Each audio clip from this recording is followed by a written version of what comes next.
everything that happened for the fashion line during season 1 filming and season 2 filming of I Am Shauna Rae, because a lot did happen for the show, but also a lot happened in between seasons and after the seasons and stuff. So we're going to go over that today. It all started with after making I Am Shauna Rae season 1, and after it airing for a little bit, someone had contacted Joel and Heidi wanting to get into contact with us.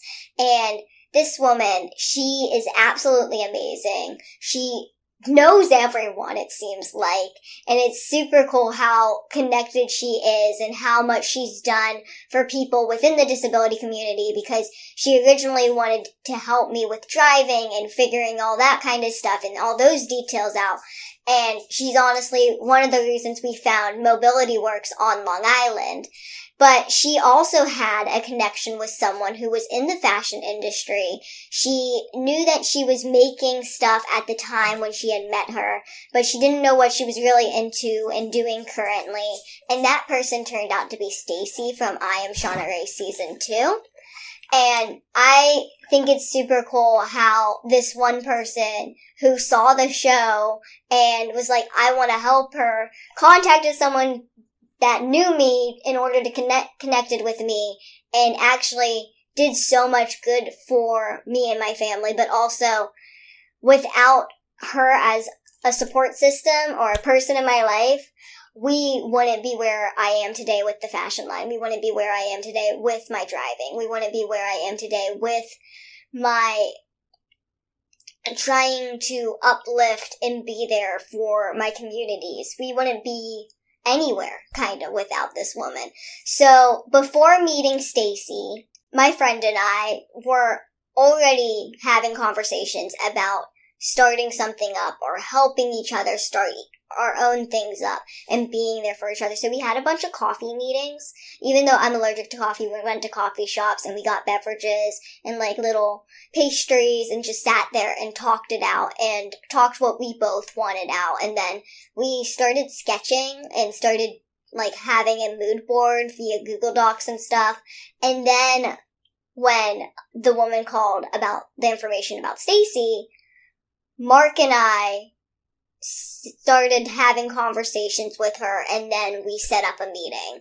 And my friend Mark and I all went to this meeting to meet Stacy, and we created a physical mood board with Stacy. We talked about my ideas. We talked about where I wanted to go. We talked about, how it's going to have to be stages, how it's probably going to have to start with proportional stature females and then go to maybe unproportional or larger statured women, not just the short statured community, and then disability and wheelchair bound and, accessorizing for disabilities and all these little details that I eventually want to get to if this is successful.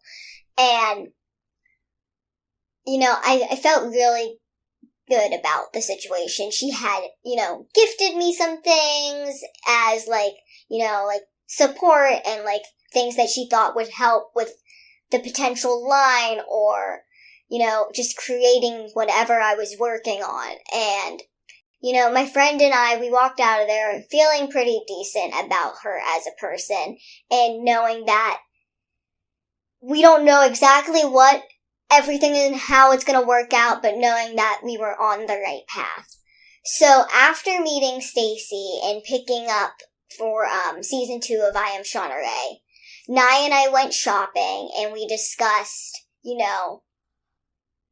how difficult it was for someone my height to find mature-looking clothing that fits me properly without having to do anything to it. We started talking about the things I do with clothing, the alteration, the things I look at when shopping, and then we tried on clothing to show kind of how things fit me, and that was really the beginning of, honestly, me showing it to anyone on a large span. Because I don't discuss it with my friends. I don't discuss it with anyone. I don't tend to go shopping, especially at boutiques that don't service children clothing and adult clothing.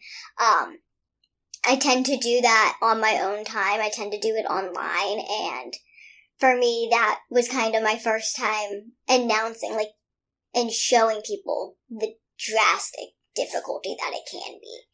So that was fun.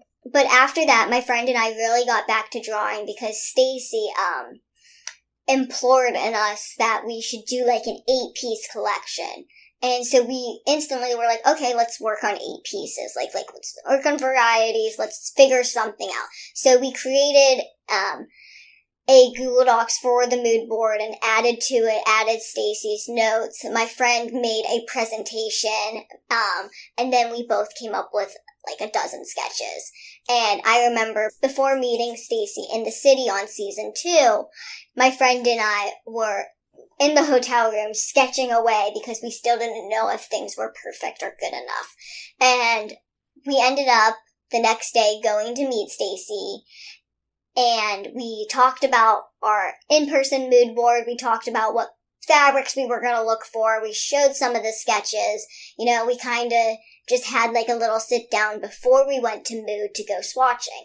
And then we went to mood, and we knew we wanted stretch fabric, and we stayed in this one area for hours because Stacy and my friend were just obsessed with all of these fabrics. And it was really beneficial because it made me familiarize myself with all of these fabrics that I potentially should be using or could be using.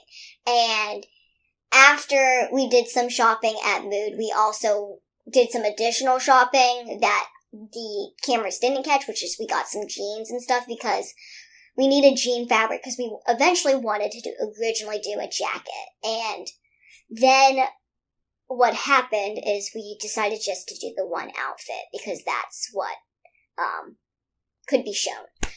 And so we walked away with a couple fabrics and ended up sketching. My friend and I went back to sketching, back to like phase 1, sketching for the fabrics. You know, something that works with the fabrics we had. Now that we could touch them, look at them, see the colors, all of those details, feel the stretch, know the way it's gonna flow. So we started sketching for the fabrics we had, and we took that back to Stacy and met Heidi and all of them in the studio. And, you know, we brought in the fabrics, we brought in the mood board, we brought in the presentation, and we just showed all of like our heart and soul that we've been pouring into this. And, you know, we decided to make a jumper, and we decided that it was going to be made out of the white fabric instead of the green fabric, which the design was originally in. And, you know, I had sketched one jumper, my friend had sketched another jumper, and we both thought green was going to work, but we decided on white. So I had sketched a few in different fabrics, and we decided to go with one of those. And we just started making the outfit. My friend made the pants and the flares, and I worked on the top. The patterns were drawn by Heidi, who is an amazing person, and, you know, it was a lot of work. It was a very long day to get it all done, and we walked away with it being really satisfied, not having those snaps on there, but knowing that the snaps would be added and knowing that the finished garment is going to look even better than it did. So after that, I went back to meet with Stacy and Heidi with Mark, and the snaps were on. We discussed a potential other look. We discussed other ideas and what fabrics would work for finalization, what snaps would work, if we wanted to do other things than snaps. We looked at all these little details, and we walked away from that meeting thinking that we need to find a manufacturer and the final fabrics and the final snaps and really getting this into production. So that's really everything that happened from airing of season 1 to the end of season 2. Honestly, I'm super proud of the journey and how I got there and how much work has gone into it, because looking back at what happened during filming and in between filming the seasons and where I am now, I don't think I would have ever thought I would be where I am. I don't think the Shauna that was filming I Am Shauna Rae season 1 would have ever thought that slightly anything to do with fashion is possible.